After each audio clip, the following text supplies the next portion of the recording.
Have you ever woken up feeling a little off? Maybe a slight headache, a stiff neck, or just not quite yourself? Most people brush it off. But here's something that might surprise you. The way you sleep at night, your exact sleeping position could quietly increase your risk of stroke. And the part that concerns me most, it's something millions of adults over 50 do every single night without even realizing it could be harmful. So today, let's talk about what's really going on and, more importantly, what simple changes can help protect your brain while you sleep. Sleep is supposed to be the time your body heals. Your heart slows down, your brain resets, your blood pressure gets a chance to settle. But for many older adults, sleep can also become a hidden risk, especially when certain habits start to affect circulation, breathing, and blood flow to the brain. Now, I want to be very clear. This isn't about scaring you. It's about helping you understand something simple so you can make small changes that may protect your health in a big way. Because when it comes to stroke, prevention is everything. And sometimes prevention starts with something as basic as how you lie down at night. Let's start with something most people never think about. Sleeping flat on your back might seem comfortable. In fact, many people prefer it because it feels neutral. But here's the issue. As we age, our airway becomes more relaxed. When you lie flat on your back, your tongue and soft tissues can fall backwards slightly, narrowing your airway. Now, here's something most people don't realize. That narrowing can reduce oxygen levels during sleep, especially if you already have mild sleep apnea or snore occasionally. Lower oxygen levels can stress the heart and affect blood flow to the brain.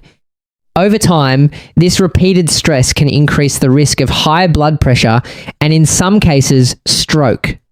Let me give you a simple example. A man in his late 60s, let's call him John, always slept flat on his back. He didn't think much of it until his wife noticed he would sometimes stop breathing for a few seconds during the night. He felt fine during the day, maybe a little tired, but nothing alarming. After a checkup, he discovered he had mild sleep apnea. His doctor suggested something very simple. Try sleeping on his side. Within weeks, his sleep improved, his energy came back, and most importantly, he reduced a major hidden risk. Now, this brings us to something important. Side sleeping is often one of the safest positions for circulation and breathing. When you sleep on your side, your airway stays more open, oxygen flows more freely, your heart doesn't have to work as hard, but not all side sleeping is the same. Sleeping on your right side can sometimes put slight pressure on certain blood vessels and organs, especially if you already have heart conditions. On the other hand, sleeping on your left side is often considered more supportive for circulation. It can help blood flow more easily back to the heart and reduce pressure on major arteries. Now, don't overthink this. You don't have to stay perfectly still all night, but gently training your body to favor side sleeping, especially your left side, can make a meaningful difference. Now, let's talk about another factor that's often overlooked, your pillow height. This might sound small, but it matters more than people think. If your pillow is too high, it bends your neck forward.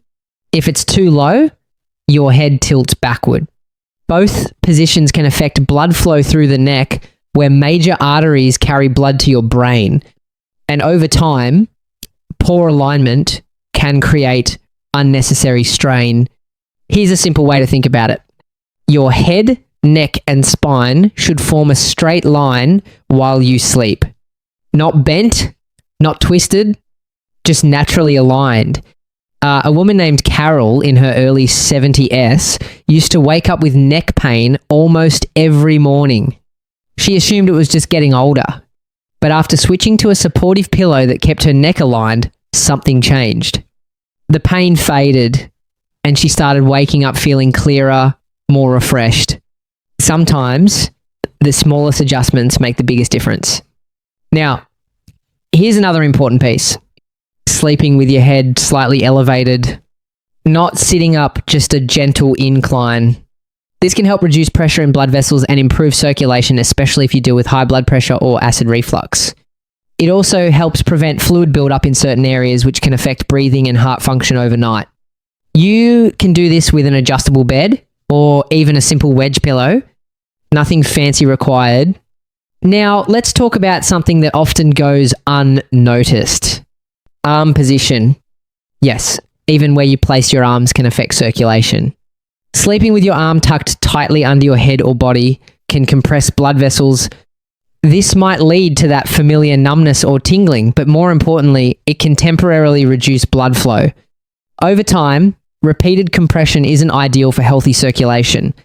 A better approach: keep your arms relaxed slightly in front of you, especially when side sleeping. Let them rest naturally. No pressure, no strain. Now, here's something that ties it all together.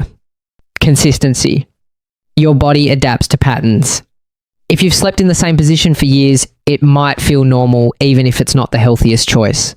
But the good news is, your body can learn new habits even later in life. It might take a few nights, maybe even a couple of weeks, but small changes add up and your body will thank you for it. So let's bring this all together. Sleeping flat on your back can sometimes affect breathing and oxygen levels. Side sleeping, especially on your left, can support better circulation. A properly aligned pillow helps protect blood flow to your brain. A slight head elevation can ease pressure on your heart and vessels. And even simple things like arm position can make a difference. Here's the thing. None of this requires a major lifestyle overhaul. No extreme diets, no complicated routines, just small, thoughtful adjustments to how you sleep. And when you improve your sleep, you improve your heart health, your brain health, and your overall well-being. It's not about perfection. It's about progress. One night at a time. If this gave you something useful to think about, consider subscribing. I share simple, practical tips like this to help you stay strong, healthy, and independent no matter your age. And if you know someone who might benefit from this, feel free to share it with them. Sometimes the smallest changes can protect the things that matter most.